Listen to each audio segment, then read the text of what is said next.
మనం చదువుకున్నట్లు మొదటి నుండి ఎవరు చదువుతారు? సువార్త 2 మొదటి నుండి. రాజైన హేరోదు దినముల యందు యూదయ దేశపు బెత్లెహేములో యేసు పుట్టిన పిమ్మట ఇదిగో తూర్పు దేశపు జ్ఞానులు యెరూషలేముని వారిని అడిగాను. అందుకు వారు యూదయ బెత్లెహేములోనే ఏలయనగా యూదయ దేశపు బెత్లెహేమా, నీవు యూదా ప్రధానులలో ఎంత మాత్రము అల్పమైన దానము కావు. ఇశ్రాయేలులను నా ప్రజలను పరిపాలించు అధిపతి నీలో నుండి వచ్చును అని ప్రవక్త ద్వారా రాయబడి ఉన్నదనిది. అంతటా హేరోదు. సో ఇక్కడ మనం చదివిన సందేశం ఏంటంటే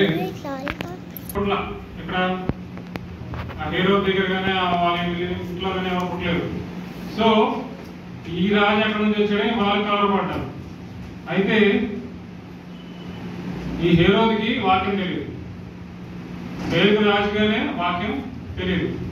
ఆ టైంలో ఉన్న వాక్యం ధర్మశాస్త్రం తెలిసిన వాళ్ళు ఎవరున్నారు? యాజకులు, శాస్త్రులు ఉన్నారు. సో వాళ్ళని పిలిపించాడు. వాళ్ళని పిలిపించి క్రీస్తు ఎక్కడ పుట్టునని వారిని అడిగాను. అందుకు వారు యూదయ బెత్లెహేములోనే ఏలయనగా. తర్వాత వాక్యం మనం చదివింది ఏంటంటే అది ఒకప్పుడు ప్రవచనం చేయబడిన వాక్యం. సో మనకు బైబిల్లో పాత నిబంధన, కొత్త నిబంధన 2 ఉన్నాయి కదా. పాత నిబంధన అంటే ఏంటి? క్రీస్తు పుట్టక ముందు జరిగిన విషయాలు ఉంటాయి. ప్రవక్తల ద్వారా దేవుడు మాట్లాడినవన్నీ దీంట్లో రికార్డ్ చేయబడి ఉంటుంది. నూతన నిబంధన ఏంటి? క్రీస్తు జన్మించిన తర్వాత క్రీస్తు ప్రభువారు ఎక్కడ పాత నిబంధనని కొట్టేసిందని చెప్పలా, నేను నెరవేర్చానని చెప్పారు. సో మనకు నూతన నిబంధన ఎంత ఇంపార్టెంటో పాత నిబంధన కూడా అంత ఇంపార్టెంట్. కొత్తగా మారుమనసు పొందిన వాళ్ళకి నూతన నిబంధన ఇవ్వడం తప్పులేదు, ఎందుకంటే వాళ్ళకి క్రీస్తు గురించి తెలియాలి. కానీ ఒకసారి దేవుళ్ళలోకి వచ్చిన తర్వాత ఈ మొత్తం బైబిల్ తెలిసి ఉండాలి. పాత నిబంధన ఎందుకు ఉంది, ఆ పాత నిబంధన క్రీస్తు ప్రభువారు వచ్చి ఎలా నెరవేర్చారో అవన్నీ కూడా మనకు ఇదంతా చదివితేనే తెలుస్తుంది. సో నా అంశం కూడా ఏంటంటే మనము వాక్యము చదువుతున్నామా, చదువుతుంటే గ్రహించుకుంటున్నామా, గ్రహించుకుంటుంటే ఎలాగా రెస్పాండ్ అవుతున్నాం. రెస్పాండ్ అవడం అంటే ఎలా ప్రతిస్పందిస్తున్నాం, మన స్పందన ఎలా ఉంది, వాక్యం మనం వింటున్నప్పుడు మన స్పందన ఎలా ఉంది. ఇప్పుడు మనం చూసినట్లయితే ఇక్కడ వాక్యం ఎదిగిన వాళ్ళు ఎవరై ఉన్నారు? యాజకులు, శాస్త్రులు. పొద్దున్న లేచిన కానీ పని అదే. శాస్త్రుల పని ఏంటంటే దే రైట్ స్క్రైబ్స్ అంటారు, వాళ్ళు రాస్తారు. ముందు కాపీ టు కాపీ వాళ్ళు రాసి కాపీస్ తయారు చేస్తూ ఉంటారు. సో వాళ్ళ పని దానికి మళ్ళీ చాలా రూల్స్ అండ్ రెగ్యులేషన్స్ ఉన్నాయి, అవన్నీ ఫాలో అవుతూ నిష్టగా ఫాలో అయ్యి చేస్తూ ఉంటారు. అయితే వాళ్ళకి తెలుసు, రాజు హేరోదు పిలిచిన అడగంగానే తెలిసిపోయింది క్రీస్తు ఎక్కడ పుడతాడంటే డైరెక్ట్ గా మీకాలోకి వెళ్ళిపోయారు. మీకా మనం తెలుసుకుందాం ఒకసారి. మీకా 5:2 చూద్దాం.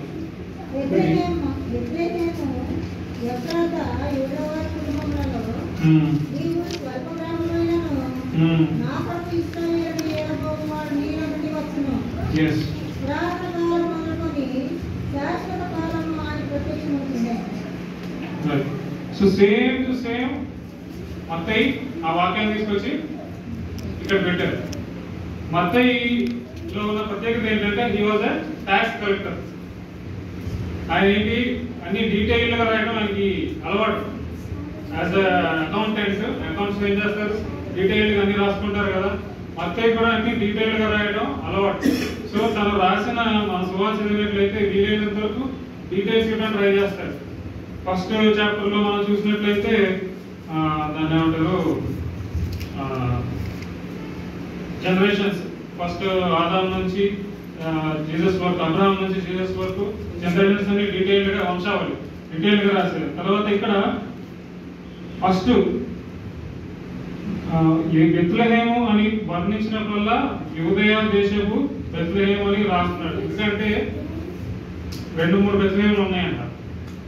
జెబులూన్ అనే ప్రాంతంలో బెత్లెహేము ఉంది, ఇంకా వేరే చోట కూడా బెత్లెహేము ఉంది. సో స్పెసిఫై చేస్తున్నాడు ఇది యూదయ ప్రాంతంలో ఉన్న బెత్లెహేము గురించి. మనం కారులో వెళ్దామంటే నాకు కొత్తగూడెమే 4-5 సార్లు కనపడుతుంది అనిపిస్తుంది. చాలా బోర్డులు వస్తాయి, చిన్న చిన్న ఊర్లో కొత్తగూడెం అని. సో స్పెసిఫై చేయాలి బాబు, ఏ కొత్తగూడెం వెళ్తున్నారు. పెద్ద కొత్తగూడెం అంటే ఒక అందరికి అర్థమైపోయింది. పల్లెటూరులోకి సత్యనారాయణపురం అంటే ఎన్నో మండలాల్లో ఎన్నో సత్యనారాయణపురం ఉంటాయి. సో స్పెసిఫై చేయాలి, నువ్వు ఏ ఊరు వెళ్తున్నావు అంటే ఈ మండలంలో ఉన్న సత్యనారాయణపురంకి వెళ్తున్నాను. సో ఇక్కడ మత్తయి చెప్తున్నాడు, ఏ బెత్లెహేం ఈ బెత్లెహేం కాదు, యూదయ దేశంలో ఉన్న బెత్లెహేంలో క్రీస్తు జన్మిస్తున్నాడని. ఆ వాక్యం ఎరిగిన హేరోదు ఏం చేశాడు, వీడు రాజు కోసం ఎదుగుతూ వచ్చాడని తెలిసింది.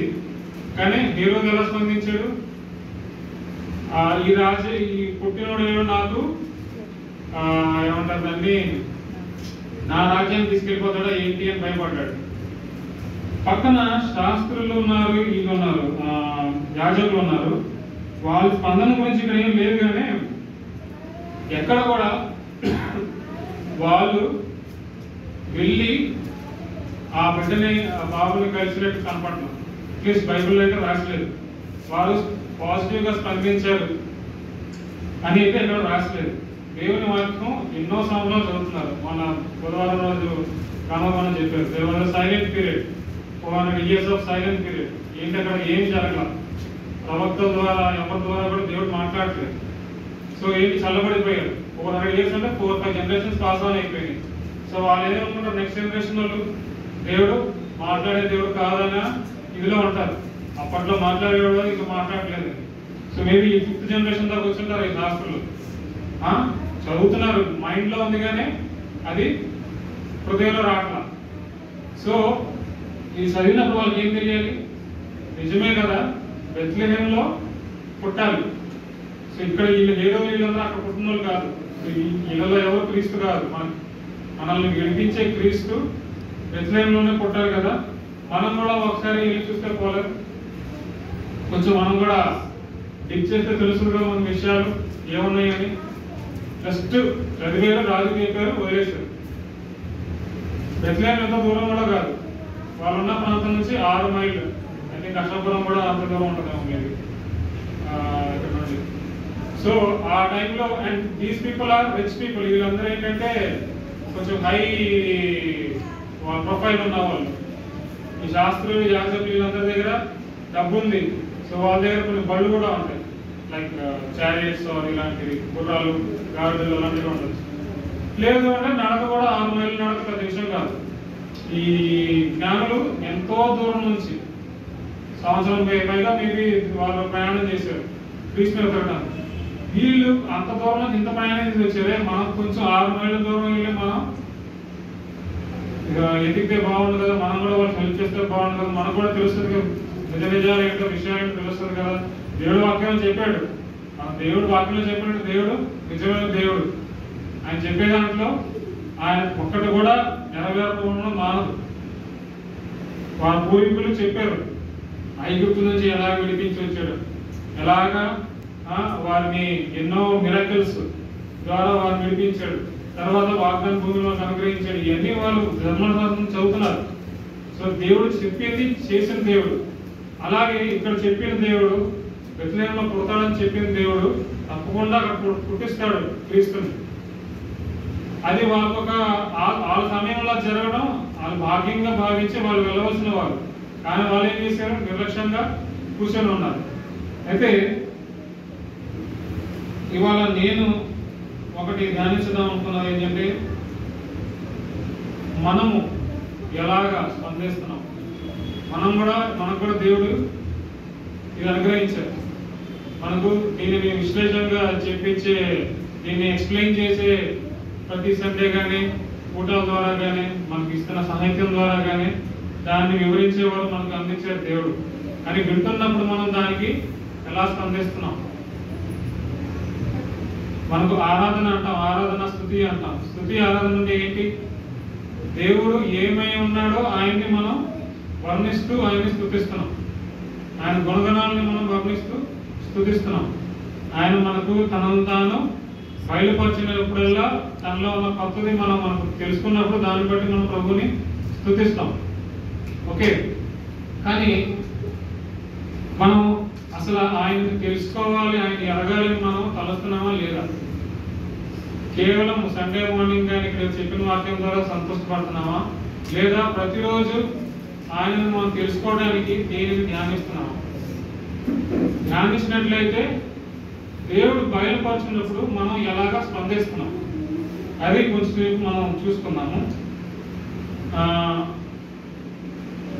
119 కీర్తనలో 105వ వచనం చూసుకుందాం. మీకు అందరికీ తెలిసిన వాక్యమే. 119వ కీర్తన 105వ వచనం.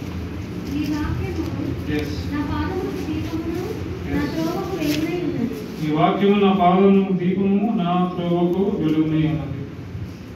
మన జీవితంలో మనకు దేవుని వాక్యం మన త్రోవకు వెలుగై ఉన్నదా? మన పాదములకు దీపమై ఉన్నదా? మన టార్చ్ లైట్ లాగా మనం అనిపిస్తుందా లేదా? లేకపోతే వేరే ఎవరో లైట్ పెట్టుకొని చిన్న చిన్న లైట్లు పెట్టుకొని వేరే ఎవరో ఇచ్చిన లైట్ తీసుకొని మనం ఫాలో అవుతున్నాం? దేవుని వాక్యాన్ని దినదినం మనం ధ్యానిస్తూ ప్రభు మనతో మాట్లాడుతున్నప్పుడు దానికి మనం లోబడుతూ నడుస్తున్నామా లేదా? ఒబీడియన్స్ ఇస్ మన ఫెయిత్ లో చాలా ఇంపార్టెంట్ విషయం ఏంటంటే ఒబీడియన్స్. లోబడడం అనేది చాలా ముఖ్యమైనది. విని విడిచిపెట్టడం వల్ల మనకి ఏ ఉపయోగం లేదు. విన్నాన్ని మనం అన్వయించుకోవాలి, దాన్ని లోబడాలి. లోబడకపోతే అంతా విన్నదంతా వృధా అయిపోతుంది. మనం ఒకసారి దేవుని వాక్యంలో ఉన్న 1 తెస్సలోనికీయులకు పౌలు గారు రాస్తూ ఒక మాట చెప్తున్నారు. 1 తెస్సలోనికీయులకు 2:11 చూసుకున్నాం. వాక్యం గురించి ఒక మాట చెప్తున్నారు పౌలు గారు. సో తెస్సలోనిక సంఘం ఏంటంటే ఈ ఉత్తరం రాసినప్పుడు అప్పుడే కొత్త సంఘం, చిన్న సంఘం. తెస్సలోనిక అన్న ఊర్లో వాళ్ళు అప్పుడప్పుడే దేవుని తెలుసుకొని బలపడుతున్నారు. వారికి పౌలు గారు ఏం రాస్తున్నారంటే 13వ వచనం చదవండి. ఆ హేతు చేతను మీరు దేవుని గురించిన వర్తమాన వాక్యము మా వలన అంగీకరించినప్పుడు మనుష్యుల వాక్యమని ఎంచక అది నిజముగా ఉన్నట్టు దేవుని వాక్యమని దానిని అంగీకరించితిరి గనుక మేమును మానక దేవునికి కృతజ్ఞతలు చెల్లించుచున్నాము. సో ఇక్కడ వారికి సువార్త అందించిన వారు ఎవరు? పౌలుతో పాటు ప్రయాణించిన వారు. సో వారికి సువార్త చెప్పిన పౌలు ఏమంటారంటే, మీరు మా నోట వచ్చిన మాటలాగా మీరు దాన్ని అంగీకరించలేదు. దీన్ని ఏమని అంగీకరించారు? దేవుడు నోటి ద్వారా వచ్చిన వాక్యం. యోహాను సువార్త 1:1 ఏమంటుంది? దేవుడు వాక్యమే ఉండేది. సో దేవుని ఎవరైతే పంపిస్తున్నారో వారి ద్వారా దేవుడు మాట్లాడుతున్నప్పుడు దేవుడే మాట్లాడుతున్నాడు. అండ్ ఇక్కడ ఆయన ఏమంటాడంటే, నేను ఒక మనుషుడు మాట్లాడినట్టు మీరు దాన్ని యాక్సెప్ట్ చేయలేదు, కానీ దేవుడే మాట్లాడినట్టు మీరు యాక్సెప్ట్ చేసినందుకు దేవునికి నేను స్తుతులు అర్పిస్తున్నాను. సో మీరు వాక్యం విన్నప్పుడు, ఇక్కడ ఎవరైనా వాక్యం చెప్తున్నప్పుడు అది ఆ మనిషి చెప్తున్నాడని మీరు చూస్తున్నారా, లేకపోతే దేవుడు ఆ దినాన్న ఆయన్ని బలపరిచి తన వాక్యాన్ని అతని నోట పెట్టాడని మీరు వింటున్నారు? వింటున్నప్పుడు దానికి లోబడుతున్నారు. దేవుడు తప్పకుండా మాట్లాడతాడు. దేవుడు మాట్లాడే దేవుడు. మీరు ఈ వాక్యం కొరకు ముందు రోజు రాత్రి సిద్ధపడుతున్నారు, ప్రేయర్లో జ్ఞాపకం ఉంచుకుంటారు.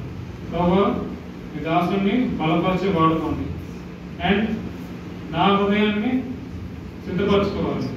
సిద్ధపరచుకోవడం ఎలాగా? మన విత్తనాలు కొనడం చూస్తాం కదా. ఒక గింజ విత్తనం మంచిగా ఇవ్వాలంటే ఏంటి? ఫస్ట్ దాన్ని భూమిని దున్నాలి, కరెక్ట్? దున్నిన తర్వాత విత్తనాలు అయితే దాని తర్వాత ఏదైనా జరిగింది. త్రోవ పక్కన పడింది ఏం కాల, పొలంలో పడిందానికి ఏం కాదు, కానీ మంచి భూమిలో పడింది విత్తనమే ఇదైంది. సో హృదయమైన మన భూమిని మనం సరి చేసుకోకపోతే, ఆర్ అట్లీస్ట్ ప్రిపేర్ చేసుకోకపోతే, you are not ready for the word of the god next day. అలాగే ఆ ఉదయాన్ని కూడా లేచి ఇవాళ ప్రభు సన్నిధికి వెళ్తున్నాను, దేవుడు అతని దాసుని ద్వారా ఏ రీతిగా మాట్లాడుతున్నాడో నువ్వు ఆసక్తితో వస్తున్నావా, లేదంటే it's just another day in my life అని వస్తున్నావా? 1 day in his course is better than 1000 days అంటారు. అంటే దేవుని సన్నిధిలో ఒక దినము 1000 దినాల కన్నా శ్రేష్టమైనది. సో ఆ దినాన్ని నువ్వు శ్రేష్టంగా వస్తున్నావా, లేదంటే మొక్కుబడిగా వస్తున్నావా? నేను పరీక్షించుకోవాలి, మమ్మల్ని పరీక్షించుకున్నాం. అండ్ వచ్చినప్పుడు వాక్యం ఎలా వింటున్నాం? శ్రద్ధగా వింటున్నావా? విన్నది అట్లీస్ట్ రాసుకోవడం కానీ అట్లీస్ట్ ఎప్పుడైనా రిజిస్టర్ చేసుకుంటున్నావా, లేదంటే ఒకసారి వెళ్ళి తిరిగి చూస్తున్నావా? చెప్పేవాడు కరెక్ట్గా చెప్తున్నాడో లేదో కూడా మనం తెలియాలి. ఇప్పుడు కంటెంట్ ఎంత ఉందంటే అంత ఉంది నెట్లో. యూట్యూబ్లో కొడితే వేల వేల లక్షల లక్షల మెసేజ్లు ఉన్నాయి, చెప్పేవాళ్ళు పొద్దువే లేదు. ఎన్ని పడితే మనం వినవచ్చు. కానీ మనం చెప్పేవాడు కరెక్ట్గా చెప్పిన లేదో కూడా మనం తెలుసుకుంటాం. ఆ జ్ఞానం మనకు కావాలంటే మన రిఫరెన్స్ ఏంటి? బైబుల్. మన బైబుల్ జరిగిపోతే మనం చదివింది మనకు తెలియలేదంటే చెప్పేవాడు ఏది చెప్పినా నమ్ముతాం. అందుకనే ఒక అపోస్తల కార్యంలో ఒక సంఘం గురించి, ఆ సంఘం గురించి నాకు విన్నప్పుడు చాలా సంతోషం అనిపిస్తుంది. ఏ సందేశం? ఏ సంఘం అంటే బెరియా సంఘం అంటారు.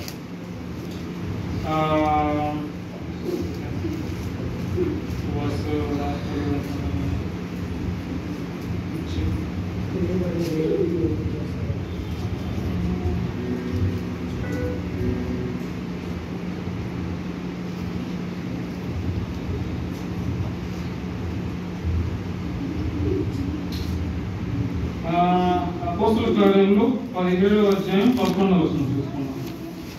అపోస్తల కార్యములు 17వ అధ్యాయం 11వ వచనం. మీరు తెస్సలోనికలో ఉన్నవారి కంటే నన్నుయండి. కనుక ఆసక్తితో వాక్యమును అంగీకరించి పౌలును సీలయును చెప్పిన సంగతులు అలాగా ఉన్నవో లేవో అని ప్రతిదినము లేఖనములను పరిశోధించారు. తెస్సలోనిక సంఘానికి